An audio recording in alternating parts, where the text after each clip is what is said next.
Sejam todos bem-vindos de volta ao Pod Parla, um podcast que fala de assuntos relacionados com saúde, esporte, educação. Hoje, falando em educação, né, Maurício?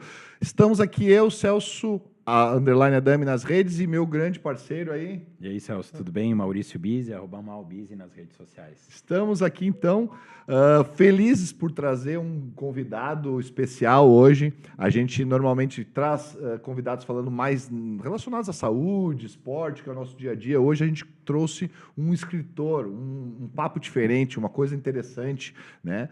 Antes de tudo, gostaríamos de lembrar a todos que se inscrevam no canal, ative as notificações para que a gente possa trazer mais gente como o nosso convidado de hoje, né, Maurício? Que nós já vamos apresentar. Isso aí, se você tiver alguma pergunta e a gente puder, nesse momento, fazer aí pro EG, opa, é o spoiler, spoilerzinho, mas então pode fazer aí nas nossas redes, tanto no YouTube como no Instagram, aí estamos à disposição. Ao vivo no YouTube e no Instagram, né, Maurício? Depois vai ficar gravado no YouTube.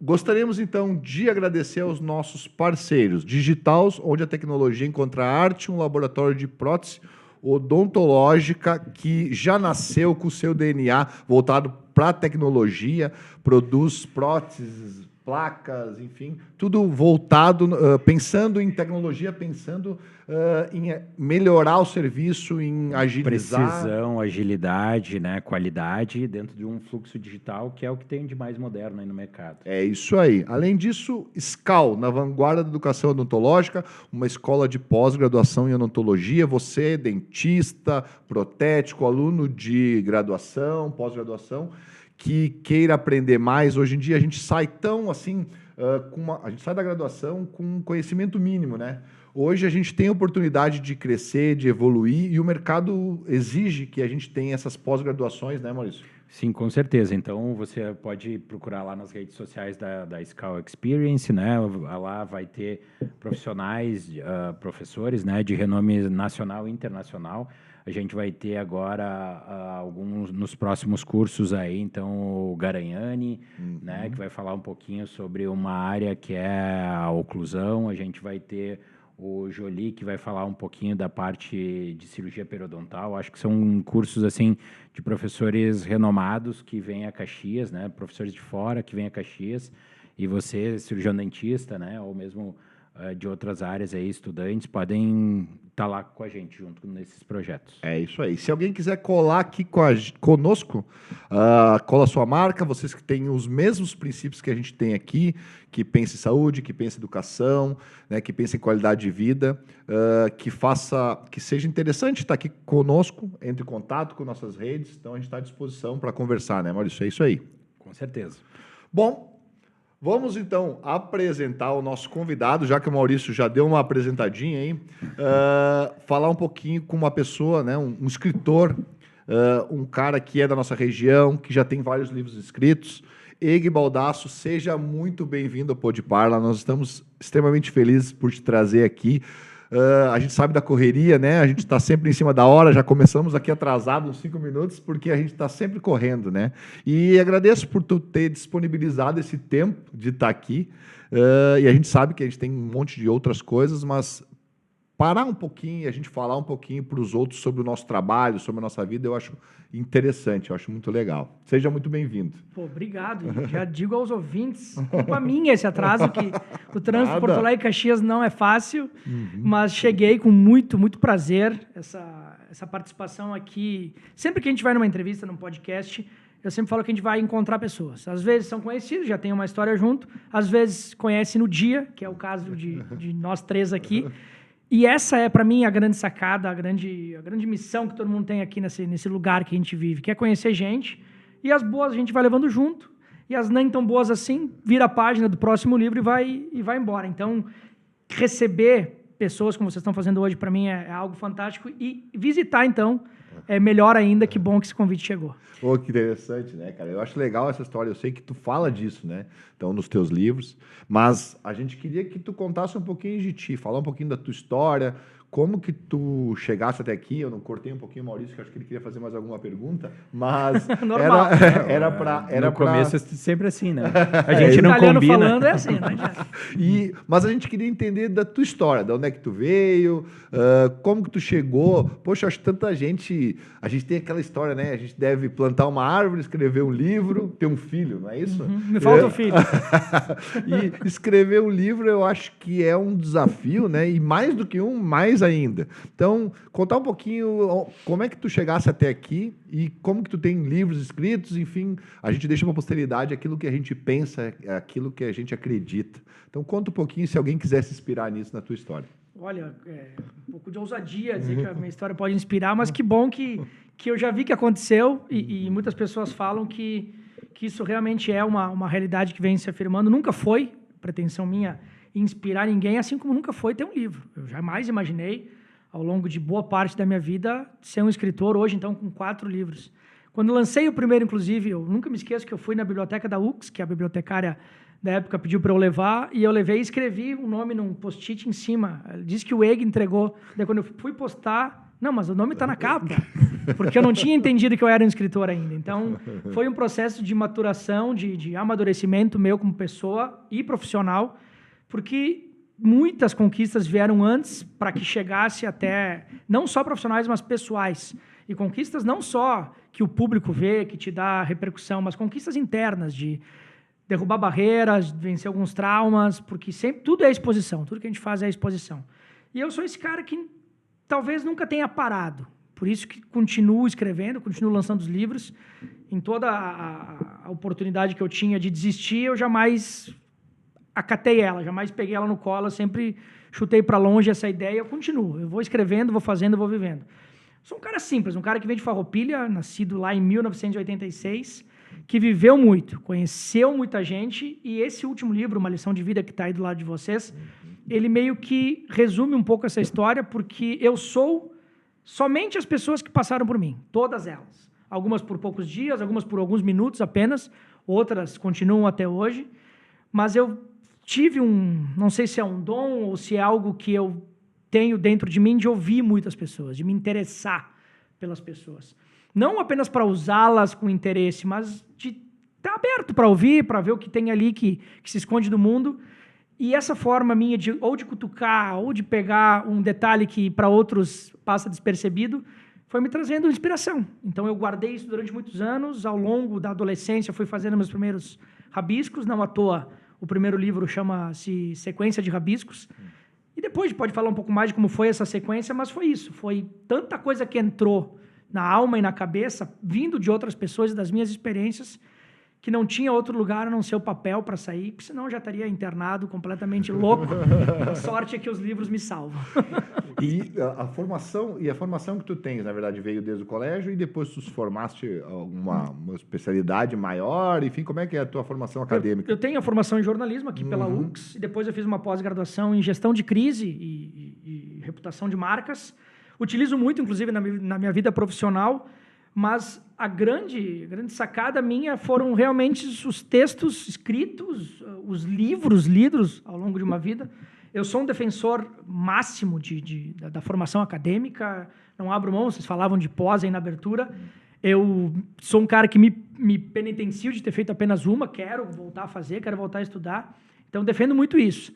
Só que os livros lidos também, eles não substituem jamais uma educação formal, mas te trazem muita coisa. Então, eu sei lá, acho que desde os meus 15, 16 anos, eu leio em torno de 30, 40 livros por ano, em diversas áreas, e esse conhecimento também que veio meio que dando uma concretude para a minha profissão, veio me despertando algumas coisas. Não à toa saiu o primeiro livro, e dali veio a experiência de palestra atrelado, mas essa formação, então, ela tem os aspectos muito práticos da vida, mas também esse pano de fundo da academia que quero fazer mais coisas, mas vamos ver o que o futuro nos reserva aí. E a inspiração para esses livros aí, Egui? Porque a gente dei uma folhada, vou ser bem sincero, não tive a oportunidade de ler todos, né? Mas pouco já tá ótimo. Mas a gente vê que você puxa bastante assim assuntos de pessoas, né? Que como tu mesmo falaste, pessoas que passam por ti, de vários temas, né? Fala muito sobre humanização. Então, como é que tu pega esse perfil, né? Ou como é que tu busca essa inspiração para escrever esses livros? Acabou sendo automático ao longo da vida, mas é um pouco dessa pegada de ouvir as pessoas. Ali dentro, se a gente parar para conversar, é claro que tu não vai se abrir para mim, talvez, numa primeira oportunidade ou segunda, porque a gente tem as nossas fraquezas, a gente não gosta de mostrar e tal. Mas eu comecei, ao longo da vida, em perceber que as pessoas se abriam comigo, de uma forma que eu estava até, ficava surpreso, era inesperado. Era um pai falando da relação com o filho, era uma amiga falando da relação com o namorado, era alguém falando de como é que era a relação com a mãe. Eu nunca vou esquecer, eu morei um tempo fora do Brasil, eu estava no meio de uma balada, bêbado, a pessoa que estava ali comigo, uma amiga, inclusive, não tinha nada, nenhuma relação amorosa, mas era uma amiga, e ela parou, começou a chorar no meio da balada, começou a falar da mãe. Eu falei, mas o que acontece comigo que as pessoas se sentem à vontade de contar problemas profundos de si mesmo? Então, eu comecei a ver que tinha alguma coisa, uma conexão com as pessoas. E ao invés de me assustar, sei lá, com isso, ou cortar, porque muitas vezes, papo chato, tô na balada, eu quero me divertir. Sim. Mas eu pensei, cara, deve ter uma explicação. E eu comecei a ver que isso era porque eu queria que aquilo acontecesse. De alguma forma, eu dava o recado para essas pessoas. Vocês me inspiram, eu escrevo sobre isso. Eu comecei a perceber que as pessoas são a minha fonte. Eu gosto de gente, sou apaixonado por gente por isso. Quanto mais simples, melhor. Quanto a história mais fechada para si, melhor. Porque ali todo o universo, toda pessoa tem um universo escondido que é lindo de contar. Eu nunca me esqueço, um amigo meu uma vez falou, minha história é muito simples, não inspira ninguém. Eu conheci o cara fazia pouco tempo. Eu listei para ele 3, 4 coisas. Eu falei, amigo, tu não é famoso, mas tua história é linda. Ele olhou, nunca olhei para mim como tu tá olhando. Porque a gente não é simples o tempo todo. A gente faz coisas grandes, a gente faz coisas que marcam, às vezes uma ou duas pessoas, só os nossos filhos, mas o que adianta não marcar o próprio filho? Então, é isso, são essas inspirações, são as pessoas. Eu sou apaixonado por histórias, trajetórias, e gosto, inclusive, de falar para as pessoas escreverem os seus próprios livros, colocarem no papel, para que não fique para o mundo um esquecimento e não aquilo que a gente pode contar das pessoas, né? E o que tu quer dizer quando tu fala de humanizar os processos? Eu acho interessante o conceito, mas eu queria que tu me explicasse isso. Eu gosto de entender a humanização dos processos. Como é que a gente pode explicar para as pessoas isso? É tão maluco, porque quando eu comecei como palestrante, eu demorei muito para dar esse passo, porque eu pensava, cara, eu só vou falar o óbvio. Eu via um palestrante famosão falando, ame o seu filho, daí eu olhava, mas tu é famoso falando isso? Daí eu fui perceber que tem pessoas que nunca ouviram do pai e da mãe, eu te amo. Daí eu pensei, a minha obviedade é uma, a do mundo talvez não seja essa. Então, respondendo a humanização, deveria ser óbvio. Humano lidando com humano, nós temos uma humanidade ali, teria que ter uma humanização. E ao longo da vida, vocês talvez percebam isso na profissão de vocês também, eu fui vendo que não. Que a gente, muitas vezes, faz algo no automático, não pratica humanização, não coloca o ser humano em primeiro lugar, mas ou um negócio, ou um interesse, ou o próprio processo. E a partir, então, de convites que surgiram, eu fazia isso no meu dia a dia. Eu gosto, toda a minha relação, seja com um carteiro que vem entregar uma entrega, seja o cara que abastece meu carro, seja o meu chefe, a minha mulher, todos os cenários mais curtos que sejam da minha vida, eu tento ser o melhor humano que eu posso ser. Não só sendo gentil, mas também sendo objetivo para, às vezes, ajudar. Quando eu não consigo ajudar, dizer para a pessoa, não posso te ajudar, não consigo te ajudar. No sinal, não tenho dinheiro para te dar, mas tento sempre ter esse contato humano. E quando eu percebi que isso, as pessoas começaram a me convidar para as palestras, ou para roda de conversa, ou até mesmo para entrevistas, eu fui vendo que não era todo mundo, talvez, que pensasse assim, e não porque são pessoas ruins, mas porque ou talvez não foram acostumadas com isso, ou entraram em um processo de desumanizar-se ao longo da vida, se proteger, talvez acima de tudo, e eu fui para essa empreitada, de com quem eu falo tentar levar isso. Quando tu trata com outra pessoa, acima de tudo, é um humano com um humano. Tu não precisa ter olhos de ganância, ter olhos de interesse, Mas tu pode ter um olhar de, cara, se tu tá chegando para mim, seja para me pedir alguma coisa, para me vender, uma informação que seja, tu viu em mim uma chance de ser ajudado. Por que eu não vou te ajudar? Tá ok, se a gente tem uma história, eu sei que tu é mau caráter, beleza, aí é outra questão. Mas nos nossos dias, no trabalho, de se ajudar, então isso eu comecei a ser um entusiasta dessa humanização. Então, para mim, humanizar processos é isso, é entender que sempre que tu lida com alguém, tem uma outra pessoa ali. Tem alguém que tem uma bagagem também, que pode estar num dia ruim, que pode estar precisando de ti, e o mais barato. É muito louco isso. Tu faz sem intenção, tu faz sem interesse.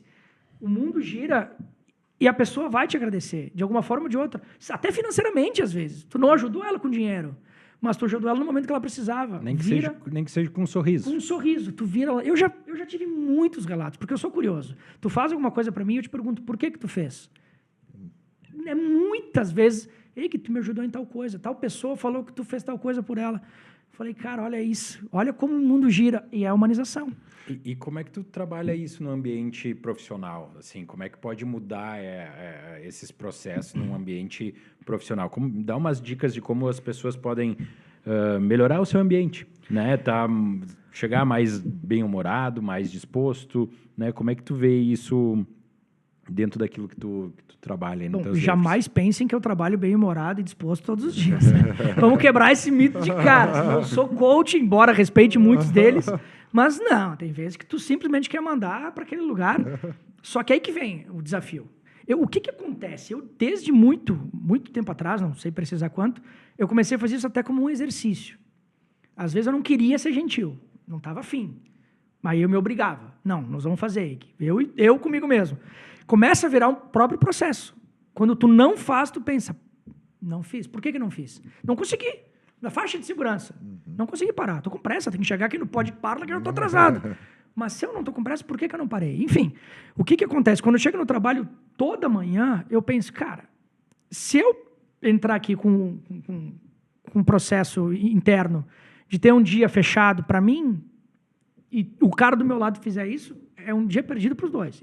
E assim estende para a equipe toda.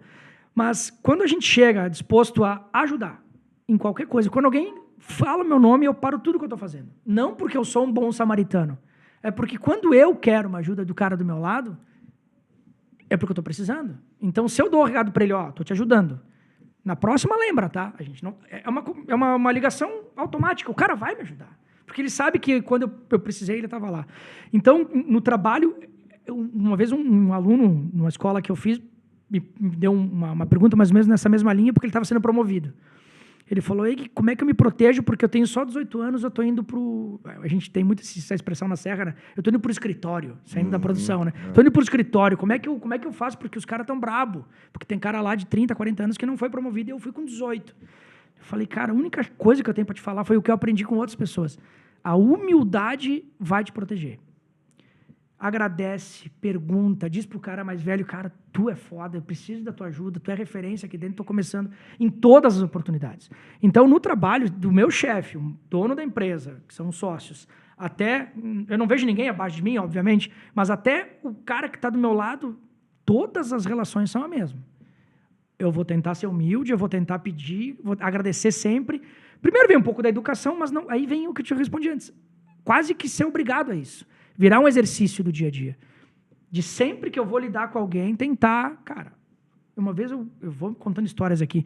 Comecei no trabalho, eu era coordenador de comunicação do setor, entrou um estagiário, eu falei, cara, pergunta em tal setor algo que a gente está precisando. O gurizão ligou. Tem tal coisa aí?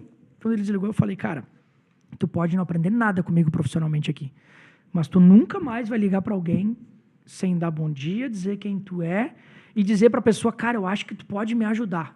Porque é maluco que essa expressão... Eu vou ligar para o Celso, para o Maurício. Celso, cara, eu acho que tu pode me ajudar. Eu te dou um poder com essa... Eu estou com frase de codes aqui que eu nunca fiz. Mas eu te dou um poder. Quando tu me liga com alguém e fala, eu acho que tu consegue me ajudar. Eu falo, cara, acho que eu posso fazer alguma coisa. Então, são esses pequenos detalhes da educação, de mostrar para a pessoa, cara, Tu pode me ajudar. Eu preciso de ti. Porque quando virar, eu vou ter que te ajudar. Senão eu vou ser um babaca. E daí na segunda vez tu não vai me ajudar. E Eg, hoje isso é difícil de vir assim com uma base, né? Hoje vamos falar assim, não digo a gurizada, né? Mas o ser humano está um pouco mais introspectivo. Não sei se é bem essa palavra, mas o que eu queria te perguntar é se ele está desumano, né? Se fosse isso, então como é que as relações, as conversas, elas estão um pouco, tem alguns bloqueios, né? Como é que tu vê isso, né? Eu vejo que tu fala bastante sobre assuntos relacionados a isso. Então, como é que tu acha que a gente pode reverter isso? Fazendo terapia. Eu faz 11 anos já que estou lá, sou um convicto, façam terapia, inclusive, por vocês e pelo mundo. Mas, e não é brincadeira, tá? Eu respondi sério, mas a resposta mais fácil seria sim. Acho que a gente está mais desumano. Só que daí eu lembro de como eram os pais com os filhos. Eu não lembro que meu pai já foi, mas há 80 anos atrás, pai e filho era uma relação quase de animal. Botei a criatura no mundo se vire. E vou dar comida. E me agradeça por isso.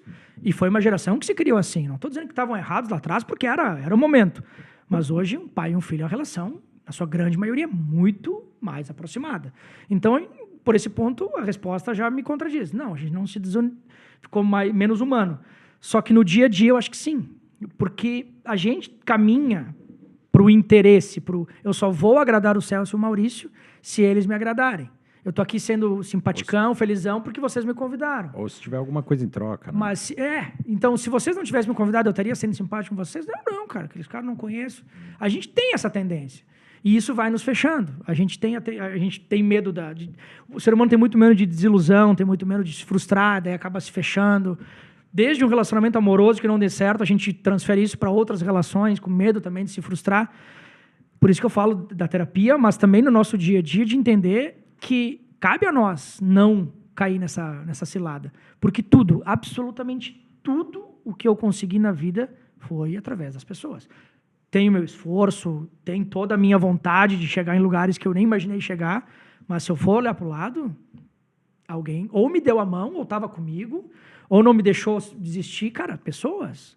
Então, se eu não continuar apostando nisso, eu não vou conseguir ter mais nem dinheiro para pagar meus boletos, mas principalmente aquela coisa que me deixa vivo, que é acreditar nas pessoas. Então, a desumanização ela é um processo que pode ser evitado a partir de uma vontade nossa de não deixar que isso aconteça. Tem um ditado que fala, né, que a gente vai conhecer a pessoa como a gente vê como que ele trata o garçom, não é assim, né? Que a gente fala assim, o cara, poxa, ele trata contigo porque ele tem algum interesse. Então, o ser humano ele tem muitas vezes esse interesse, né? Então, te trata desigualmente, se a palavra existe, desigualmente, uma ou outra pessoa, dependendo do retorno que ela pode te dar, né? E tem uma questão que sociologicamente que a gente pensa que as relações, eu imagino que as relações sempre são um pouco egoístas. Diferente do que tu fala, a gente começa a pensar. As relações são sempre...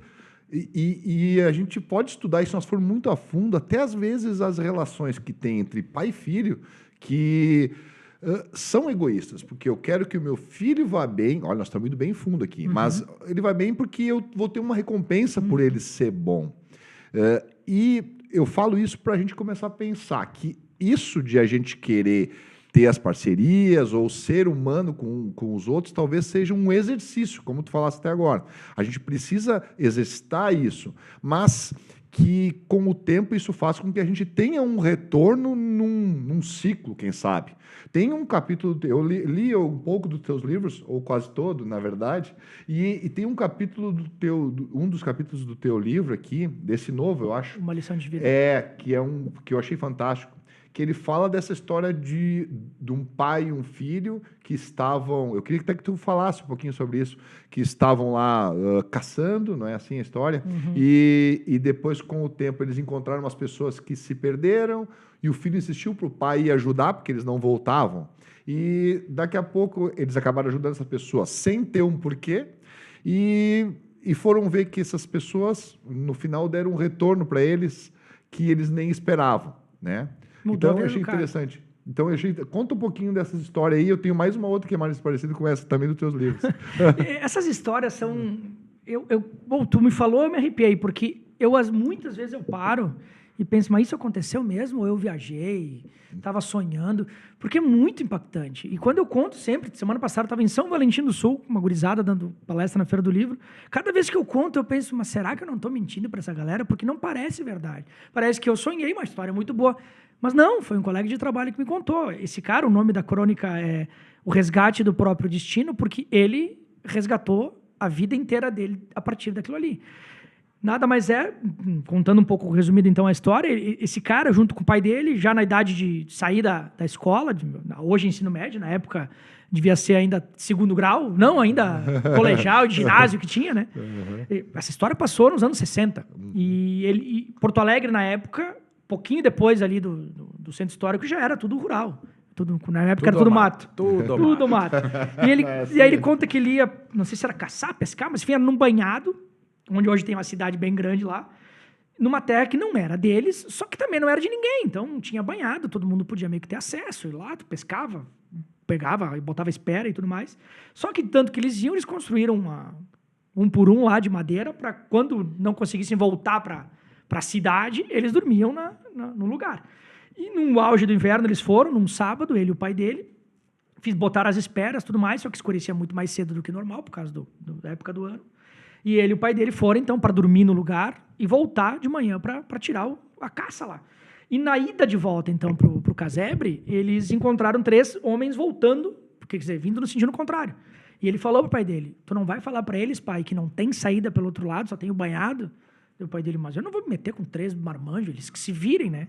E foram. Só que daí escureceu de verdade, os caras estavam ele e o pai dele estavam na casa, e nada dos caras voltar, e ele começou a se incomodar com isso. Ele falava, pai, e os 3 homens, filho, eles acharam alguma saída. Pai, tu sabe que não tem saída, é só por aqui. E começou a incomodar, e ele falou, filho, eu não vou, tá escuro, nós corremos risco se nós formos lá fora. Nós fomos lá fora. E ele no pé do pai, não, se fosse tu e eu, tu não ia querer ajuda? Ah, Piá, mas tu é uma mala. Vamos lá, então. Pegou o Piá e foi. E só acharam um caminho de volta porque eles conheciam e tinham... Eles colocavam uma corda para ir de um lado para outro. Porque era água, já era acima da cintura. E não deu outra. Andaram 40, 50 metros, começaram a ouvir grito de socorro, pedido de ajuda. Chegaram, então, até a área do banhado principal. Os caras já com água acima, quase no nariz. Pouco mais iam morrer ou de hipotermia ou afogados. Ajudaram, fizeram um esforço para trazer os caras de volta para o casebre lá. Ajudaram eles com fogueira, com canja de galinha, sei lá o que foi para esquentar. Dormiram e no dia seguinte, esses 3 caras então começaram. Quem tu é? De onde tu vem? Como é que vocês são? Blá, blá, blá. E perguntaram para esse meu amigo, que me contou a história já perto dos seus 80 anos. Quem ele era, o que ele fazia, se ele ia estudar. Ele falou que estava saindo, então, do ensino médio e não tinha mínima condição de cursar uma faculdade. Imagina, 1960 e poucos. Então, os caras falaram, então, faz o seguinte, vai na PUC amanhã, seria segunda-feira, e pede para falar com fulano de tal. Mas quem é fulano de tal? Não. Só vai lá e pede para falar com fulano de tal, diz que tu tem uma agenda, o cara vai estar te esperando. E ele ficou com isso na cabeça, os caras foram embora e tudo mais, e ele não ligou, não foi na PUC na segunda-feira, nem na terça, ele demorou um monte, só que aquilo ficou reverberando na cabeça dele. Quem é fulano de tal e o que é PUC? E aí ele descobriu, pegou ônibus, enfim, e chegou, não lembro como é que era a geografia, a arquitetura da PUC na época, perguntou, e alguém falou, mas tu tem o que com o fulano de tal? Não, o fulano de tal tá me esperando. Aí ele disse que lembrava da mulher rindo, sim, o fulano de tal tá te esperando. Tá, mas onde é que eu achei ele? Tá, o prédio. Foi no prédio, na porta do prédio, estava escrito reitoria. Ele entrou, foi até o andar, perguntou, então, para a secretária quem é o fulano de tal, que o fulano de tal disse que era para ele ir lá. Daí a secretária riu e falou, sim, tá bom, quem tu é para o fulano de tal tá te esperando? Não sei quem é o fulano de tal, só que um outro cara que eu conheci pediu para falar com ele. Ele chamou. Quando sai da sala escrito reitor, o fulano de tal era um dos homens que ele tinha salvo. E ele caiu para trás, mas como assim? Tu é reitor? Sim, eu sou reitor. Finalmente tu veio, não era para te vir na segunda-feira, porque demorou tanto e tal. No fim das contas, tu quer estudar aqui? Tu quer fazer faculdade? Imagina, eu já falei para o senhor que não tem dinheiro. Não estamos falando de dinheiro. Tu quer uma bolsa? Mas eu nunca pensei em estudar. Tu quer estudar o quê? Não sei, pedagogia. quero ser professor. Tu não quer fazer sociologia e pedagogia? Tu quer fazer as duas junto? Tu quer estudar uma e depois, já que tu tem que trabalhar, e fazer a outra? Daí o cara, eu vou ter que me desculpar, mas eu não vou. Não é só a faculdade. Eu tenho que vir de ônibus. Não tenho, meu pai não vai me dar dinheiro. Pera aí. Cada problema que eu te dou, a solução, tu me dá um problema. Mas tudo bem, vamos lá. Chamou, vem fulano, o ciclano. Vem cá. Entra o segundo homem que ele tinha salvo. Era um vice-reitor. Ó, fulano de tal, vai estudar aqui. A gente precisa dar toda a estrutura para ele. Tá, e o que mais tu precisa? Eu não tenho dinheiro para comer. Eu estou falando para o senhor, eu sou pobre. Chama outro fulano. O terceiro... Resumindo, era o reitor e os 2 vice-sub-reitores, enfim, da PUC, que eles tinham salvo. E por ele se importar com alguém que ele nunca viu na vida, mas que iam morrer, ele tinha isso dentro dele. Não que o pai dele fosse uma pessoa ruim, mas o pai dele, sei lá, adulto, esses caras que se virem, vão dar um jeito de achar o caminho. Um guri de 16, 17 anos que se importou com alguém que nunca viu na vida, resgatou o próprio destino, porque ele fez 2, 3 faculdades, virou professor da PUC, tudo o que aconteceu a partir dali foi por causa desse gesto. Os livros publicados, as turmas que ele foi para a Ninfo, a trajetória acadêmica dele, doutor, sei lá o que ele virou depois. Porque num dia ele falou pro pai dele, não dá para deixar os caras lá, pai. Então é isso. O mundo gira. Às vezes muito rápido, inclusive. A gente tem a história desse ciclo também, que tem um outro capítulo que tu fala dessa história do questões de dinheiro, né? Que às vezes acontece isso, né? Você, eu vou emprestar um dinheiro para alguém. Tem uma história que tu conta também que ele fala de tu emprestar um dinheiro para uma pessoa e daqui a pouco tu tá precisando e uma outra pessoa, não, mas eu vou te emprestar. E o porquê que essa outra pessoa vai te emprestar? Não, porque lá num momento atrás, o outro me emprestou e disse, vai ter em algum momento alguém que vai precisar. Não precisa me devolver o dinheiro. Empresta para essa outra pessoa. E se todo mundo pensasse assim, talvez o ciclo chegasse de volta naquela pessoa. Chega. E é quase uma maldição que esse meu amigo me lançou, porque agora eu tô com ela, né? Ele me emprestou a grana, eu não consigo devolver para ele, porque ele não aceita. E eu tenho que achar alguém. E essa história, como tu falasse, às vezes não são pessoais, mas nesse caso então. Não, esse livro todas são pessoais. São pessoais. Eu só mudo nomes de quem... Ou é uma situação mais delicada, ou pediu para não citar nome, mas alguns até o nome é verdadeiro. Então tem essa questão. E essa história é isso. Ele pegou, o irmão emprestou dinheiro para ele, e um dia que eu estava ferrado na vida, esse cara está aqui. Me livrei da maldição, está aqui o teu dinheiro, e um dia tu vai entender para alguém. E ele falou, talvez eu tenha esperado demais, talvez eu pudesse ter. Só que eu sempre ficava pensando, será que é a chance de eu ajudar alguém? Será que é esse o momento? Então, eu acho que eu vou tentar me livrar antes dessa coisa, mas é isso. O cara te fez... E aí vem o velho detalhe de fazer o bem, que vai voltar o bem. Cara, eu não consigo entender como as pessoas não entendem que isso é a fórmula mais certa do mundo. Eu não consigo entender quando alguém vem e me conta, o fulano me sacaneou e tal. Cara, mas tu não tá vendo que a tua vida tá uma... Não sei quantos palavrões a gente pode falar. Mas a tua vida tá uma merda. Não é à toa, cara. Tu tá sacaneando alguém... Tu me sacanear, eu vou contar pro Maurício que tu me sacaneou. Às vezes nem... Vai ser meio que espontâneo. O cara me ferrou. Mas ele é assim. Aí, lá pelas tantas, tu pensa, mas ninguém me convida. Minha vida tá um saco, eu tô meio sozinho. O profissional não vai. Cara, mas qual é o teu histórico? Quando tu precisa ajudar, não é nem ajudar. Tem histórias que eu conto pra gurizada nas palestras. Até para sair da escola eu fui ajudado porque eu só não fui um idiota. Eu não fui um cara legal com a pessoa que me ajudou. Eu só não fui um babaca, eu só não pratiquei bullying na época. A menina me falou, não, Iggy, teus amigos praticavam bullying. Tu me cumprimentava. Eu falei, tá, mas eu não te ajudei? Mas não precisava ter me ajudado. Eu não precisava de ajuda. Só não precisava ser um imbecil. E tu não foi. Cara, daí eu fico muito indignado com as pessoas, assim, porque, cara, a gente tem um poder fantástico e não é papo de bom samaritano, de santo. A gente erra todos os dias. Só que, cara, por que a gente não tenta buscar esse mínimo que é o fazer o bem? Mas o ser humano é um pouco complicado. Gui, eu vi nas tuas redes sociais que tu é convidado para dar palestras até, tipo, em Feira do Livro. Uhum. Você falou agora de São Valentim, no qual eu acompanhei ali uns stories, né? Alguma coisa ali no Instagram. E eu queria que tu comentasse um pouquinho como é que é trabalhar com a gurizada aí, né? Eu vi que tu disse que tu até se emocionou com algumas ações que eles fizeram em relação a alguns livros, algumas situações que você acabou, né, desenvolvendo com eles ali. Queria que tu contasse um pouquinho como é que é. Primeiro, poxa, eu acho que é uma honraria, né? A gente receber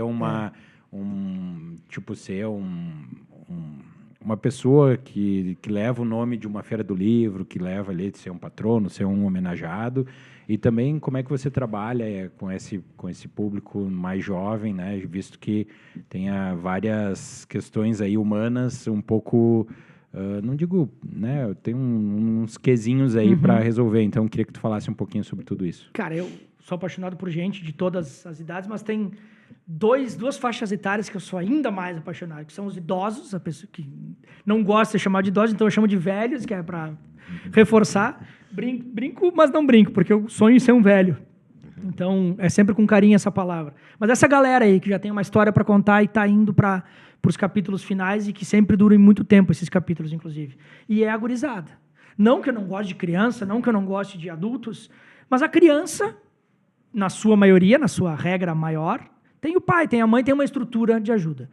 O adulto está se virando. E se não se vira, o problema é teu, cara. Se tu não está com 20 e poucos anos, 30 e não consegue, olha para dentro, porque eu não estou dizendo ficar milionário, mas, pô, mão e braço e força e vontade, todo mundo tem. Mas o adolescente, ele vive... porque eu lembro muito saliente a minha adolescência. Perdi meu pai quando eu tinha 15 anos, então foi aquele caos, aquele tsunami na minha vida. E não só isso, toda aquela coisa daquele intervalo. Eu não tenho mais quem me segure no colo, mas também não consigo fazer as coisas ainda sozinho. Que intervalo que é esse? E ninguém te explica. Ninguém diz, cara, eu sei que tá difícil, tu tá com rebelde por tal coisa, mas acho que a gente pode fazer assim, e se tu tentasse tal coisa, e se tu aprendesse que tem um caminho, tem que esperar um pouco. Ninguém me falou isso aí. Eu escutava as pessoas falando, tu vai longe. Eu falava, mas que longe é esse? Tu não me diz se é um lugar, tu não me diz se é um estado, ou tu fala que eu tenho futuro? Sim, se eu tenho futuro é porque eu não vou morrer, porque de resto tu não tá me dizendo mais nada, né? E daí tu via tateando. Aí vinham os caras dizendo o que tu tinha que fazer. Pô, mas não quero fazer o que tu tá me dizendo. O teu modelo para mim não funciona. Aí sem essa segurança do pai e tal. Eu lembro muito disso, dos meus medos, das minhas frustrações. Aí quando eu vou numa escola, primeira vez convidado lá em Carlos Barbosa, quando lancei meu primeiro livro, para falar o que é ser escritor, porque eu era da região, veio esse impacto. Olhar deles completamente perdidos. Ninguém ali está te enganando. Ninguém ali está dizendo que a vida está boa quando não está. Ninguém ali está dizendo que tem dinheiro para fazer tudo que quer e o banco está cobrando o carro. Ninguém ali está com o casamento acabado e está postando fotinho no Instagram dizendo que está bem. Os adolescentes diziam a verdade no olho. Aí tu se sente abraçado, porque a tua vida também não está boa em todos os sentidos. A melhor fase que tu atravessa, alguma coisa tu tem que melhorar. Seja financeiro, seja na profissão, seja em casa, seja com o filho, com quem tem. O adolescente não. O adolescente te olha e diz, eu estou perdido, cara. Não faço ideia do que está falando. E te desafia. Quem é tu para me falar alguma coisa? E nesse desafio, eu lembrei que eu fazia esse mesmo olhar desafiador. Cara, escritor aqui me enchendo o saco. Acaba logo essa palestra porque eu quero jogar bola. Ou quero lá falar com as meninas. Não quero ficar te ouvindo, cara. E eu adorei esse desafio porque eu comecei a falar só a minha história. E eu comecei a ver que eles não olhavam o celular, que eles prestavam atenção, que o cara que ficava desdenhando lá no fundão, lá em alguma história que eu contava, eu pescava ele. Eu pensei, cara, aqui tem alguma coisa. Conectei com ele sem nem imaginar, e daí que veio essa minha paixão pela classe, digamos assim, porque eles precisam ouvir algumas coisas, eles querem falar algumas coisas. Eu escuto muito das professoras, das diretoras, meu Deus, tu conseguiu falar com eles o que a gente tenta. Eu falei, primeiro que eu tenho uma vantagem que eu não estou no dia a dia, né? Quando eu deixar de ser surpresa, talvez não seja o mesmo impacto. Mas sim, eu falo para eles, a vida não vai ser boa o tempo todo. Vocês não vão conseguir o que vocês estão sonhando. Ou vão conseguir muito mais. Eu conto os meus erros, as vezes que eu caí. Daí talvez tenha um pouco essa conexão de alguém que diga a verdade para eles. De alguém que fala, cara, o teu pai não é porque ele é um cara chato ou porque ele quer te ferrar, não. É que ele tem uma fórmula que ele acha que para ti pode dar certo, que ele quer te proteger. Ele não está te boicotando, ele não acha que tu não tem talento para tocar uma guitarra, para escrever um livro. É porque ele acha que é muito difícil, ele não quer que tu te frustre. Então, talvez nem o professor consegue falar isso. Eu já peguei caso, uma vez, eu estava indo de Farroupilha para Porto Alegre, parei numa banca ali em São Vendelino, e um cara que tinha visto uma palestra anos antes, já tinha se formado num curso técnico, ele saiu da tenda onde eu comprava as coisas, e tal, não lembrava dele, tu não lembra de mim, tu esteve numa palestra aqui em 2018, Falei, pô, cara, eu lembro da palestra, mas, né?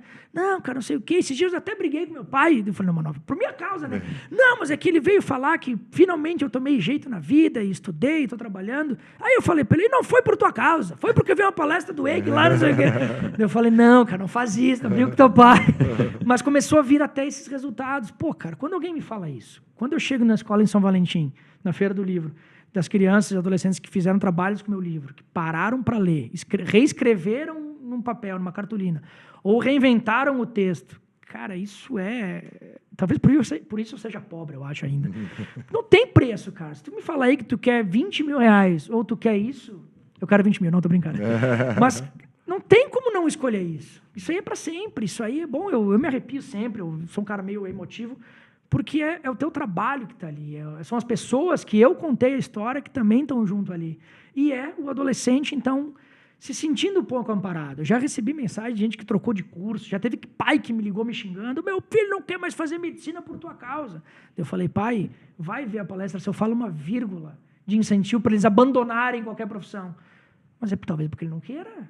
Talvez ele está explodindo tanto dentro. Daqui a pouco tu vai ter um inimigo dentro de casa. Depois que se ajustaram e o guri foi fazer medicina, daí eu não apanhei do pai. Mas é isso, eles estão gritando. De alguma forma eles estão gritando, seja nos medos, seja na expectativa. Tem gente que é filho de alguém que já é muito bom no que faz, daí fica aquela coisa, pai, não vou conseguir ser igual minha mãe e meu pai. Tem cara que não quer repetir os erros do pai. Eu já peguei aluno em escolas, eu faço uma brincadeira que quando eu abri o meu MEI, a minha mãe me emprestou os documentos porque eu era funcionário público. E ela me falou, Baig, tu só me ferra, né, meu? Agora todo meu imposto de renda, tu ferrou tudo que estava certinho na minha vida. Eu falei, mãe, não me enche o saco. Podia ser bem pior, tu podia estar levando bolo e cigarro na cadeia para eu não apanhar. Tu só emprestou os documentos. E eu vi, quando eu contei isso, que para mim é uma brincadeira, eu vi que um gurizão que estava ali, malandrão, estancou. E depois da palestra a professora veio. Esse guri tem o pai preso. E ele veio falar para mim depois, eu não quero que minha mãe leve bolo para mim na cadeia, como ela faz com meu pai. Então, cara, olha o tamanho disso. Eu não sei se eu salvei a criança, não tenho essa pretensão, mas eu fui talvez um passo. Se alguém chegar e depois falar, alguém dar uma oportunidade de emprego, alguém abraçar, um professor aconselhar, talvez essa soma tire o guri de um futuro que podia ser um destino, né? Eu acho que a gente vai amadurecendo, né? Eu acho que esses incentivos fazem a gente amadurecer. Eu tenho uma história de que eu também perdi meu pai, mas não tão jovem, mais velho, né? E eu me lembro do meu pai, que era uma pessoa que ele tinha esse bom humor diário, que chegava a incomodar na época que eu era jovem, sabe? Poxa, como é que ele acorda de manhã feliz, ele não reclama de nada, meu pai trabalhou em empresa a vida inteira, nunca vi ele reclamar. E a gente vai evoluindo, vai aprendendo, e hoje eu estou lá atrás e vejo ele como incentivo, como tu dá para as outras pessoas. Eu sempre lembro dele que, como ele era, que foi um incentivo para eu ser assim hoje, para a gente não tá brabo com as coisas, não acordar de manhã de bom humor. Eu acho que nada disso faz a gente ficar pior, eu acho que só faz a gente ficar melhor, né? Pensar o lado bom, né? Exato, sempre. E eu me lembro dele, eu acho que ele me incentivou sem me dizer nenhuma palavra, às vezes só como ele era, o exemplo dele que ele tinha. E eu trouxe a história do meu pai porque eu acho ela interessante, que todas as pessoas que trabalham com ele sempre me falam, teu pai era uma boa pessoa, teu pai, né? Então nos trouxe. Mas tu traz algumas nesse livro da Era Crônica que me faltava, sobre essa questão da morte, né? E um pouquinho tu fala sobre isso. O que a gente deve fazer sobre essa questão? A gente deve aceitar a morte? A gente deve adiar a morte? Qual é a ideia que a gente tem que ter sobre isso? Falar é sempre muito fácil, escrever também. Não, escrever não é fácil. Uhum. Mas a cada episódio a gente aprende um pouco com uma perda, com uma morte. Então, como eu tive uma morte, que nunca mais eu vivi nada parecido, porque parecido com isso, só perdendo minha mãe. Pelo amor de Deus, demora muito para isso acontecer. Então, eu nunca mais tive uma vivência tão forte. Então, de muito cedo, eu aprendi isso aí. Só que eu comecei a perceber como a gente reage com a morte e o que a gente faz com aquilo. E não só com a pessoa que partiu, principalmente com as outras, as que ficaram. A que partiu, cara. Ou tu fica com remorso, ou tu fica com saudade. São duas escolhas. Teve um episódio muito, muito latente, assim, que eu gosto de contar, que foi com a minha mãe e a minha avó. Minha avó, infelizmente, faleceu com 83, 84, enfim, faz alguns anos. E a minha avó cuidava, junto com alguns irmãos, já na reta final ali. Não era uma pessoa muito doente, mas tinha que passar a noite e tal. E minha mãe morava em Farroupilha, minha avó em Carlos Barbosa. Então minha mãe trabalhava o dia inteiro, pegava o último ônibus para Carlos Barbosa, ia até lá, passava a noite, limpava, cuidava, pegava o primeiro ônibus de manhã cedo para poder trabalhar no outro dia. Só que já era uma senhora com seus 50 e poucos anos, com alguns problemas de articulação, dor nas costas e tal.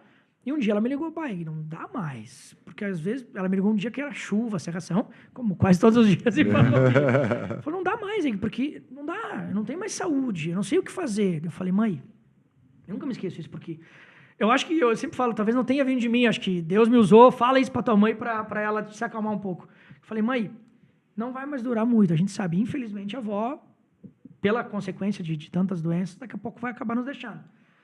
Então, tu vai aguentar ali. Tomara que seja bastante, mas a gente sabe que não é tanto. Quando tu se despedir dela, tu vai lembrar desses dias. E tu vai saber, cara, errei com a minha mãe, acertei, mas fiz o que deu. Se tu não fizer, cara, tu vai começar a chorar toda vez que lembrar. Porque eu já choro às vezes que eu errei contigo, que não foram poucas. Só que, felizmente, Deus me deu a chance de, durante a mesma vida, respirar e dizer, cara, tô errando demais, acho que como filho eu preciso acertar mais. Eu vou errar também, mas a mais de 50% de acerto, acho que dá pra fazer, né? E não deu outra. Ela falou, tá bom, obrigado. Acho que 1 ano, 2 depois, a avó faleceu. E a mãe, toda vez que fala da avó, fala com carinho, que fez tudo que podia. Não tem remorso ali. Então foi isso. A gente perdeu alguém, ou vê uma perda muito grande. Eu me incomodo muito quando alguma pessoa muito boa sofre com uma morte pesada, de filhos, de alguma coisa meio com... Não digo cruel, né? Mas uma coisa pesada, de acidente, trágica. Desculpa, a palavra é essa. Eu me revolto muito, escrevo muito sobre morte, por isso, porque eu me revolto. Eu nunca vou esquecer, em 2023, se eu não me engano, faleceram 3 jovens de 21, 22 anos, em Bom Princípio, na descida da serra. 2 irmãos e a namorada de um deles. Eu não conhecia eles, só que eu vi a cena, da foto e tal, e eu lembrei na hora, eram 3 músicos, eu lembrei na hora de uma música, que era do filme Do It. Canta Comigo, não sei se você já viu. Que fala que o amor é feito para viajar e tal. E veio aquela música. E eu, não vou escrever sobre isso, não conheço. Primeiro que vai parecer que eu sou que eu uso morte para escrever. Só que começou, as palavras vieram. E daí eu comecei. E essa mãe, cara, e esse pai, eu comecei a ficar puto. Eu falei, porra, Deus, tu é foda, né? Eu não sei o que tu quer ensinar para essa gente, mas precisava disso. E aquela conversa minha com ele, eu escrevi, publiquei. Cara, não deu meia hora, a mãe me chamou no Instagram, a mãe deles. Bah, minha vida acabou, mas obrigado pelo texto. E aí vem, porque quando eu escrevo sobre morte, eu tenho que reviver as minhas perdas. Então vou lá, lembro de como eu sofri quando eu perdi meu pai. Não é simples, choro, me revolto, só que saiu o texto e ajudou uma mãe. Quando a gente vê isso, a gente não pode ficar alheio. De novo, é óbvio, a gente pensa na hora e não pratica. Não, tem que aproveitar mais. Tem que aproveitar mais meus pais. Tem que dizer que pro meu filho. A gente pensa na hora, pratica 1 dia, 2, depois esquece. Eu tento não esquecer. Eu tento realmente lidar com a morte dessa forma. Que são sempre avisos, são sempre recados. Quando eu pego a estrada, eu sempre quero voltar para casa. Mas, a estrada é foda. A gente tem uma vida, a gente tem tudo acontecendo ao redor. Então, lidar com o luto, cada um tem o seu, tem traumas aqui dentro que a gente precisa resolver, a terapia ajuda muito nisso também, quem está do teu lado te ajuda muito também, mas não fazer nada com grandes perdas para mim, que é o principal desperdício, né? Eu acho bem interessante. Eu já estou vendo 2 caminhos para ti aí. Quem sabe uma psicologia ou uma filosofia. Eu quero muito estudar, mas é caro pra caramba psicologia, né? Análise. É verdade. Como paciente já é caro, como aluno também. Daqui a pouco vai fazer o quê, né? Quem sabe tu tem que encontrar um reitor aí perdido. Salvar um reitor. Eu não vai sei ajudando. caçar. Né? Vai ajudando. Daqui a pouco esse ciclo volta. É verdade. Outra coisa que tu fala também em alguns capítulos do teu livro é sobre a mulher. Eu acho muito interessante o que tu falaste aqui, né? De que onde é o lugar da mulher. Eu acho que eu queria que tu explicasse um pouquinho disso, né? Porque talvez a gente pense nas nossas... Eu penso na minha filha, eu penso na minha esposa, eu penso na minha mãe, né? A gente pensa que a gente tem que defender, às vezes, as mulheres, porque a gente não quer nada de mal para elas, né? E onde que tu quer chegar com essa história, né? E como que tu quer falar do lugar da mulher? É muito louco isso, porque as mulheres que estão assistindo podem pensar, 3 homens querem falar do que a gente faz, do que a gente quer fazer. Só que também é isso uma coisa que me incomoda, sabe? O porquê que o homem não pode falar desses assuntos? Se quem pratica o que elas não gostam, somos nós. Quem é que tem que realmente discutir e mudar? Nós, são os homens. Então, eu tive uma sorte na vida. Com as perdas, algumas sortes vieram. A perda do meu pai com 15 anos, a figura central da casa virou minha mãe. Não que não fosse antes, mas era a única então agora. Uma irmã mais velha. Então, muitos exemplos, gosto musical, algumas coisas vieram de uma mulher. Uma das primeiras pessoas com que foram minhas chefes, que eu admirei, uma mulher. Depois eu fui convivendo, fazendo muita amizade com mulheres, porque desde muito novo eu tenho uma regra, assim, ficou comigo meu, eu não posso ter nada. Então eu tenho uma quantidade de amigas absurda. Então eu fui aprendendo com elas, porque elas viam que não tinha interesse físico, elas contavam coisas. Então eu comecei a ter esse espiral feminino muito na minha vida. E sempre ficava com essa. Cara, eu via coisas em casa do meu pai, como o pai amava ele, mas como marido tinha coisas que eu odiava que ele fazia. Quando ele fazia minha mãe sofrer, chorar, enfim, por discussões e tal, grosserias, aquilo me incomodava demais. Então, como eu faço para não repetir aquilo? Como eu faço para não replicar um exemplo que foi tão sólido para mim? Quando eu comecei a ver algumas coisas na rua, então dessas mulheres vinham reclamar, o fulano fez isso comigo. Eu falei, porra, mas o cara é gente boa, é meu amigo. Por que ele fez isso contigo? Eu não estou falando aqui de violência, só que coisas que não se faz, sei lá. E comecei a ver na prática. E o relacionamento que eu tenho hoje, a minha mulher, minha noiva, quando a Luana começou a me contar as coisas que ela vivia no trabalho, assédio moral, assédio sexual, importunação, eu comecei a dizer, cara, esse mundo não é longe. É todos os dias, em todos os lugares. Porque nós não fizemos, mas talvez um cara do lado faz. Comecei a ouvir histórias, comecei a me interessar então pelo assunto, porque eu tinha essa visão de que, cara, vocês são muito mais foda do que vocês estão fazendo. Felizmente, é óbvio, a mulher conseguiu ir buscar todo esse espaço e está vindo cada vez mais buscando todos eles, mas ainda com essa sombra. Mesmo a mulher foda sofrendo. Esses dias, uma delegada do Rio de Janeiro, delegada da Delegacia da Mulher, sofria abuso em casa. Aí tu pensa que recado que tem isso. A mulher armada, delegada, sofre. Imagina. E com dificuldade de falar. De falar. Uhum. Então, vai falar para quem? É verdade. Então é verdade. eu comecei a falar, por mais que tenha esse tabu, a expressão que eu mais odeio no mundo é o lugar de fala. Se eu sei que uma mulher está passando, ela não está conseguindo falar, mas eu tenho canais para falar, por que eu não posso falar? Eu não vou obrigá-la a falar, porque daí eu estou cometendo mais uma violência, que é expor uma mulher que não quer se expor.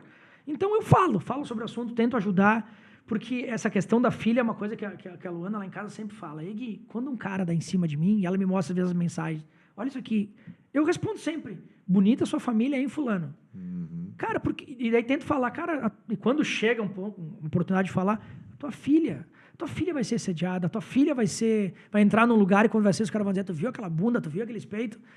Cara, Joãozinho do Passo Certo não vai falar, mas por que falar? Se quando sair a minha mulher, eu não quero que fale da minha mulher, não quero que fale da minha filha, não quero que tu subjugue minha mãe, como tu falou dessas figuras.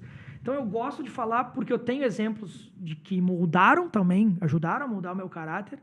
E, cara, a percepção da mulher, ela é completamente diferente. Tem um livro que eu li meio que a contragosto, depois eu gostei, que é o Clube da Luta da Mulher, se eu não me engano, que fala, então, das relações de trabalho. Eu fui perceber ali que uns 60%, 70% o homem também sofre, que é o assédio moral. Só que quando envolve o físico, a gente não faz ideia, né? Eu fui fazer ideia, então, de novo, para a relação com minha mulher.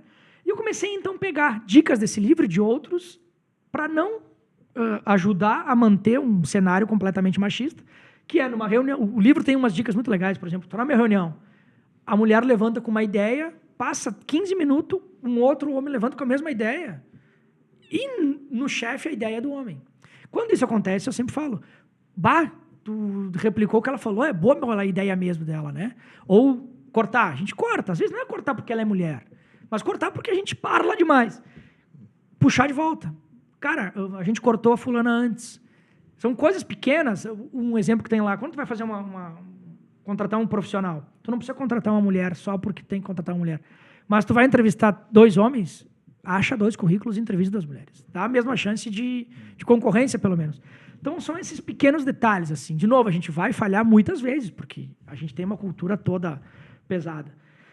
Mas cabe a nós, que praticamos, então, esse machismo, esse preconceito, enfim, a mudar, a falar de um pro outro. Cara, não é legal.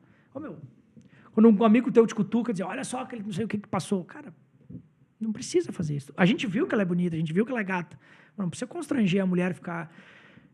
E tem adiantado, tá? Porque eu tenho percebido que muitos lugares onde tinha isso, ou tá mais velado, mas eu acho que tem melhorado um pouco, sim, nesse sentido. E, Egui, trocando um pouquinho de assunto aí, indo para um outro lado, aí, hoje a gente vive basicamente no mundo digital. Estamos aqui com o celular, tablet, né? Nós estamos nas redes sociais. E tu falaste no início da nossa entrevista, aqui da nossa conversa, sobre a importância do livro físico, que é aquele papel, né? Não substitui. Não substitui, né? E hoje a gente vê esse jovem muito ligado às telas, né? Seja ela qual for. Como que tu vê, assim, como que tu trabalha isso, ou como que tu pensa essa situação de como tirar o jovem da tela e fazer ele pegar o livro e fazer uma boa leitura, né? Então, como é que tu aborda isso? Como é que tu pensa nesse sentido? É por isso que nunca vou deixar de lançar um livro físico. Pelo contrário, às vezes eu peco e não lanço digital. Por causa dessa questão. O jovem, ele não vai pegar o livro se tu não dá o livro na mão dele. Isso é simples. Algumas raras exceções vão de alunos e jovens que vão ter acesso porque viram em algum lugar, mas a grande maioria tem que pegar e dizer, tá aqui, tu pode te conectar. E coisa que eles gostam, inclusive, às vezes nem o meu, às vezes ele gosta. Eles têm que começar com o outro para chegar até autores que falem sobre outras questões. A gente não tem como disputar com isso aqui. Se a gente não consegue, cara, não vamos ser hipócritas e dizer que eles têm que largar. Só que quando tu mostra para eles que aqui, nesse cidadão chamado livro, tem alguém que vive as mesmas frustrações, os mesmos medos. Eu comecei a virar fanático por livro porque foi por essas questões. No livro eu lia o cara que estava sofrendo pelo primeiro amor e não conseguia falar para a menina, o cara que estava sofrendo em casa porque os pais brigavam, o cara que via que o pai trabalhava igual um condenado e não tinha dinheiro para comprar a chuteira dele. Era tudo que eu vivia. Eu não estava sozinho. Só que os meus amigos não me falavam. A gente não falava sobre isso. Quem é que vai falar que em casa os pais estão brigando? Eu lembro, na época, nos anos 90, a palavra divórcio era um tabu, assim. Filho de divorciado era quase um leproso, né? Então, cara, como é que eu vou falar para meus amigos que meus pais estão brigando? E se for um divórcio? Meu Deus! No livro tinha, falado abertamente. Começando a vida sexual. HIV. O cara com medo enorme de pegar. No livro, uma fulana que... começou a sair de carro com os amigos para festa, o cara virou até paraplégico por causa de um acidente, bêbado. Tudo que tu vive tá ali, alguém já viveu, alguém já contou, e tu começa a ver que tu não tá sozinho. Então, quando tu chega pro jovem e mostra isso, cara, tá aqui, ó, o que tu tá vivendo, não precisa te desesperar, ou se desespera, mas não precisa fazer coisas piores porque tem alguém que já viveu, tá aqui. Tu pode até usar o que ele fez como exemplo, como referência. Então, a gente não vai ganhar do digital, mas a gente pode... ou meiar, né, fazer um balanço ali, ou pelo menos que ele saia 15 minutos, depois 1 hora. E não só, né, do livro, para outras atividades, mas o livro tem esse papel fundamental. O livro mudou a minha vida completamente, tudo que eu consegui. Eu brinco e conto nas palestras que eu sou casado, hoje tenho uma mulher, porque eu aprendi a usar crase, por causa da leitura, que um dia eu perguntei para ela, pô, o que tu viu em mim? Falou, Baig, a primeira mensagem que tu mandou, tu usou uma crase certinha. E ali foi... Mas ela é professora de português? Ela é jornalista também. Mas tu sabe que uma mensagem mal escrita, ela te traz uma má impressão muito grande, né? Eu estaria solteiro aqui, porque ela não teria perdoado. Então é isso, tu chega pro jovem, tu brincando, tu fala as coisas para eles. Na última palestra, o gurizão levantou, o que é crase? Eu falei, tu vai morrer solteiro. Não, tô brincando. É verdade. Mas é que tu vai e tem que botar na mão dele, tem que dizer para ele, cara, lê, se tu não gostar, não precisa virar um leitor assim da noite pro dia, assim, mas lê alguma coisa, pega, dá um intervalo da tela. Eu posso parecer utópico, sonhador, mas eu já vi várias pessoas pegam o meu livro, depois compram outro e gostam. Tem um pensamento é do Carlos Ruiz Zafón, espanhol, que ele escreve, né? Quem tem a ousadia de escrever um livro, publicar, vira eterno porque, por exemplo, esse aqui eu imprimi 1000 unidades. Ou eu vou na casa das 1000 pessoas que compraram e que já não estão mais nessas casas. Esses dias eu encontrei um num sebo. E legal que o sebo vendia aqui com mais caro porque tinha dedicatória do autor. Tá certo. Eu não consigo mais buscar. Daqui a 200 anos, nem que seja escorando uma porta, alguém vai pegar o livro e vai dizer, Eg Baldasso eu não conheço, mas tá lá. Então, o Zafón fala isso, tu tem a ousadia de tornar-se eterno. E quem lê também, tu nunca mais vai esquecer o que tu leu naquele livro. Então, esse contato com o livro, para eles, para mim, é fundamental, porque a gente não precisa criar grandes leitores e grandes escritores, mas alguém que entende que ali tem uma companhia, né? Tem uma animação interessante que ela mostra uns esqueletos, assim, e no fim, como que funciona a ideia, né, do negócio, que eu acho bem interessante. Eles viram fantasmas, no fim da história, e esses fantasmas, eles existem até que as pessoas ainda lembram deles. E aí, dentro da animação, alguns fantasmas vão com o tempo desaparecendo, porque ninguém mais está ali para lembrar dessas pessoas. Talvez o livro seja o que te torne fantasma por mais tempo, né? Porque Me ferrei. o cara vive num mundo, né, de fantasmas porque tem mais gente lá, familiares que lembram de ti, ou porque ações que tu... É bem interessante, é uma animação que tem, não me lembro exatamente o nome. Mas é bem legal, porque ele passa por né, ele morre, daí ele só vai continuar, é mexicano, assim, meio mexicano, né? E aí a família, ela tem lá um altar, onde tem as fotos das pessoas, e elas vão ficando para a posteridade, mas chega no momento que tu vai ter o teu filho, o teu neto, o teu bisneto, daqui a 4 gerações, Sumiu. Não vai ter mais ninguém que vai estar lá. E a gente tendo livros hoje, com a era digital, talvez essas informações que a gente passe, ou o nosso podcast que nós estamos aqui vai ser gravado, e daqui a algum tempo lá, muito tempo, talvez esteja ali para as pessoas verem, e alguém vá lá e veja nós conversando sobre assuntos tão interessantes que a gente está conversando agora, e pô, que legal, e não esqueçam mais da gente, e a gente não suma nesse mundo de fantasmas. Tem 2 exemplos de livro físico, um tá no livro, eu contei essa história, e o outro, que é de um livro de uma professora de português, que foi comigo em todas as mudanças que eu fiz na vida, tá até hoje lá em casa. Estou escrevendo esse livro, pensar, preciso de mais histórias, qual eu escrevo? Olho para o lado, o livro que é Os Criminosos Vieram para o Chão, um livro infanto juvenil. Estava lá, lembrei porque era físico. Se não fosse físico, eu não ia ter aquela pegada naquele momento.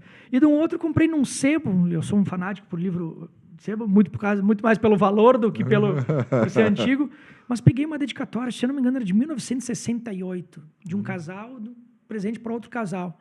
Essas pessoas não estão mais lá, nem quem deu, nem quem recebeu. Eu acho que eu resgatei os fantasmas, então, lendo a dedicatória deles.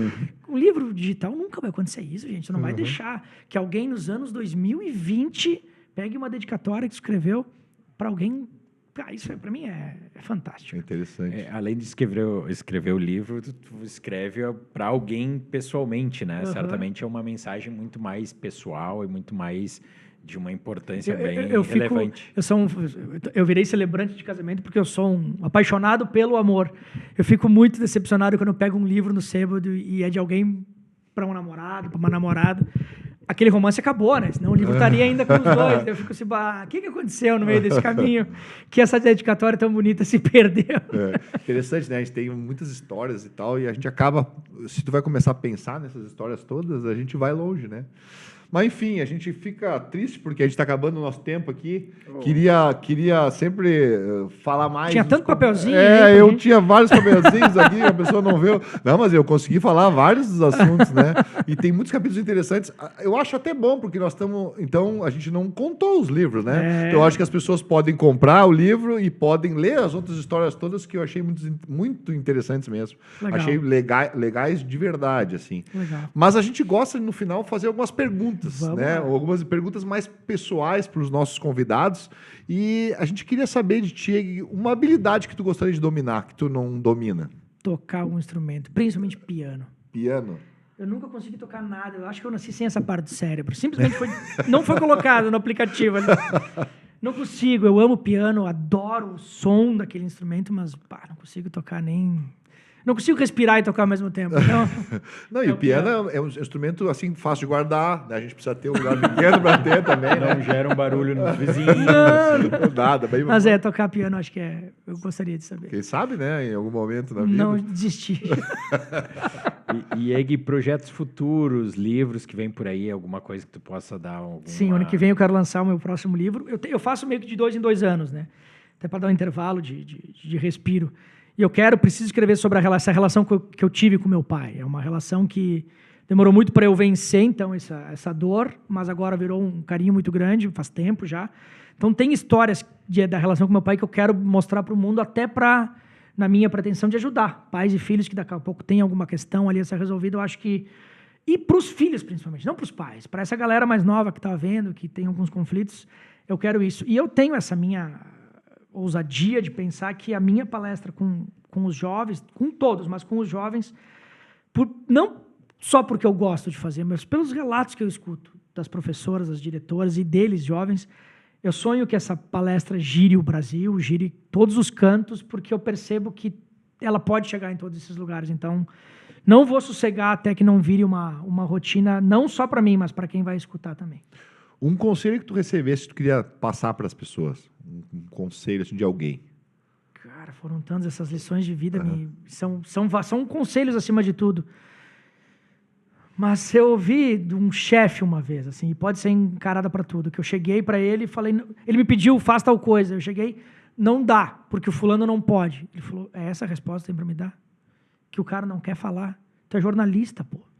Se ele não quer falar, acho que alguém que quer falar, ou dá um jeito dele falar. E eu fui até que esse cara falou. Então, se o mundo está dizendo não é só querer o sim pro desafio e tal, mas é que tu tem condições. Se alguém te pediu, ou se tu tem a vontade, porque tu tem condições de fazer. Então, esse de não aceitar os nãos que a vida dá, acho que é uma coisa forte, mas eu vou ficar com essa questão mais humana. Alguém um dia me disse, de outras palavras, de outras formas, trate os outros bem. Ou me ensinou com exemplo, sem precisar falar. E isso, para mim, parece que quando eu não faço, eu estou desrespeitando esse conselho, né? Então, trate os outros bem, acho que para mim é um conselho final. E um lugar que tu gostaria de conhecer ou que tu gostaria de voltar? Eu morei em Dublin durante 1 ano e eu quero voltar muito para a Irlanda, porque eu amo aquele lugar. Mas eu quero conhecer muito lugares, leste europeu, por exemplo, a Rússia, porque eu leio muito sobre, e a China. Eu leio muito sobre lugares que movimentos históricos fizeram atrocidades na humanidade. E eu quero visitar para conhecer esses lugares aí. Já pensou em visitar um campo de concentração um dia? Ah, eu não sei se... Nunca consegui, mas é um desses lugares que eu quero ir. Eu também não, pesado. Mas deve ser um lugar... Eu tive a oportunidade, não voltaria. Mas é uma coisa que eu acho que é história. A gente tem que entender o momento, a situação e o pensamento daquela coisa. Não foi legal, mas afinal... Mas está lá, né? Tá lá. Não, mas talvez até como exemplo para não acontecer de novo, né? Então, mas deve ser um lugar assim, como tu falaste agora, energia ruim, não né? É legal. Mas e como é que o EG se vê daqui a 10 anos? Se tu pegar o EG de 2014, não tem nada na cabeça dele que aconteceu depois. Nada. Eu queria seguir na carreira, queria fazer minhas coisas, mas nada. Não tinha livro, não tinha palestra, não tinha minha mulher, não tinha... Tudo que eu tenho de bom hoje, que eu me orgulho, inclusive, de ter, não existia. E eu nem pensava em ter. Cara, eu não consigo, simplesmente não consigo. Eu quero... Eu odeio planejamentos. No trabalho, eu me complico por causa disso, porque às vezes a gente tem que fazer mais planejamentos. Eu tenho metas. Eu quero, então, dar essas palestras de uma forma mais contínua, quero ter mais livros, mas eu não sei. Quero ser pai, então, em 10 anos. Mas eu acho que tá vivo e tá continuando a fazer com que as pessoas se sintam melhor. Eu ouvi isso aí, lembrando agora, misturando os assuntos. Um amigo meu me falou uma vez, Egi, a gente não tem o direito de começar uma relação, uma conversa que seja, e sair daquela deixando a pessoa pior de quando a gente começou. Tu pode não fazer nada. Então, neutralizou, vai embora. Mas deixar a pessoa pior não é direito nosso. A gente falha muito nisso. Né? Mas não deveria falhar. Então, eu quero estar, daqui a 10 anos, no ritmo que eu estou, profissional, pessoal, vivo e não fazendo os outros mal. Eu acho que não fazendo pior do que quando eles chegaram até mim. Então, se eu conseguir isso, vou ser muito feliz. E tu fala com muitos jovens, então, que conselho que tu daria para eles assim, eu quero ser um escritor, eu quero ser um jornalista, eu quero trabalhar, sei lá, passando uma mensagem, qualquer que for, para outras pessoas. Que conselho tu daria para essa pessoa que está começando? Eu vou começar com um conselho que eu não dou, que é do Nelson Rodrigues, que ele falava, jovens do mundo inteiro, envelheçam, né? Saiam dessa idade. Mas não, eu não gosto. Eu gosto de citar brincando, mas o que eu falo é o que eu tento viver, cara. Não para. E tenha calma. Eu sei que é difícil. Eu com 38 não tenho calma. E eu falo para eles ter calma. Mas não é que só por falar. Eu hoje, se eu erro um texto, se eu faço um texto ruim, se eu faço alguma coisa sem muita qualidade, eu vou ser julgado. Talvez eu perca até meu emprego. Porque eu não posso mais errar algumas coisas. Porque a minha trajetória me permitiu ser contratado para ganhar mais, porque eu tenho um histórico. Então eu não posso mais errar. Com 18 anos, com 19, 20, se pode errar, porque ninguém espera uma perfeição com alguém novo. Então eu falo para eles, vocês gostam do que vocês fazem, têm um talento, erra. Não queira ter profissão logo consolidada, um baita de um cargo numa empresa, porque se tu errar, tu não vai mais conseguir voltar para o mercado. Então calma, vocês podem errar agora, mas não param. Tudo que eu consegui na vida, além de ter essas pessoas de pano no fundo que eu falei antes, foi porque eu não parei. Ah, não é bom o suficiente? Ok, mas o próximo talvez... Nem todo texto é bom. Nem todo livro que eu lanço é o melhor. Mas eu sempre vou lançar o próximo. Eu sempre vou fazer mais o próximo texto. Porque, por incrível que pareça, o pior livro do mundo, o pior texto que tu se achou super... com falta de inspiração, alguém vai te mandar. Bah, caiu como uma luva, adorei ler esse texto. Então é isso, é não parar. É confiar naquilo que se grita dentro de ti porque tu tem força para chegar. E eu sempre gritei mais alto do que esse grito para acompanhar ele. E não parei. E Eg, onde o pessoal encontra o Eg Baldasso? Onde é que encontra os livros? Como é que o pessoal te contata? Eu chamo tudo na minha rede social. Ali no @egbaldasso, EGUI, que é meio complicado. Ali tu me chama no Instagram, tem o meu site ali também, egbaldasso.com.br, tem o meu WhatsApp. Tudo ali. Quer encomendar livro, quer chamar para palestra, quer chamar para mais... entrevistas, casamentos. Aí tem uma parte do Eg Baldasso Celebrante também. Ali tem um pouco de tudo. A gente falava das palestras, enfim, tem um braço das palestras que é a oficina de escrita, que eu incentivo, então, o pessoal, a gurizada a escrever. E na sexta-feira a gente vai estar na Marco Polo, então, na Escola da Criatividade, que eles têm ali um trabalho fantástico. Também, além de dar esse incentivo e tentar dar um pouco de calma, de conselho para a gurizada, tentar fazer com que eles escrevam. Uma mãe um dia me escreveu, achou meu WhatsApp, entrou na minha rede, me chamou no WhatsApp. Tu teve na escola da minha filha, ela falou hoje. E a gente perdeu, né, eu perdi meu marido, ela perdeu o filho, o pai, e ela nunca tinha falado sobre isso. E ela começou a escrever, então, sobre isso, depois que tu fez a oficina. Então, é isso também de fazer a criançada escrever. Não precisa virar escritor, quase nunca vão virar. Mas além de escrever, de ler, escrever, botar para fora no papel. Então, isso é muito bacana.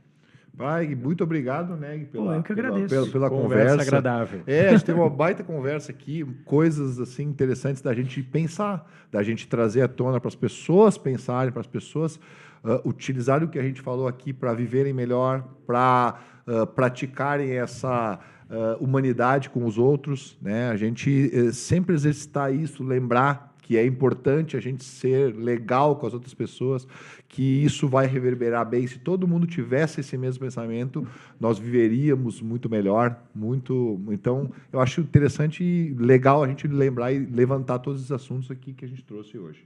Bacana, eu que agradeço esse convite maravilhoso. A gente não pode deixar de acabar aqui a nossa conversa, né, falando dos nossos patrocinadores, né, a Digitals, onde a tecnologia encontra a arte, a SCAL na vanguarda da educação odontológica, né? Agradecer esses patrocinadores que nos apoiam quase sempre, convidar os próximos que estejam aqui conosco, né? Lembrar o pessoal e agradecer aqui o pessoal. Eg, aqui a Vanessa está te mandando um abraço, disse que foi muito bacana a nossa conversa, né? E convidar o pessoal a, né, se inscrever no canal, dar o like, dar o joinha, compartilhar no grupo da família, né? Com os jovens, com os idosos, né? Ou com os velhos. Com os velhos aí, né?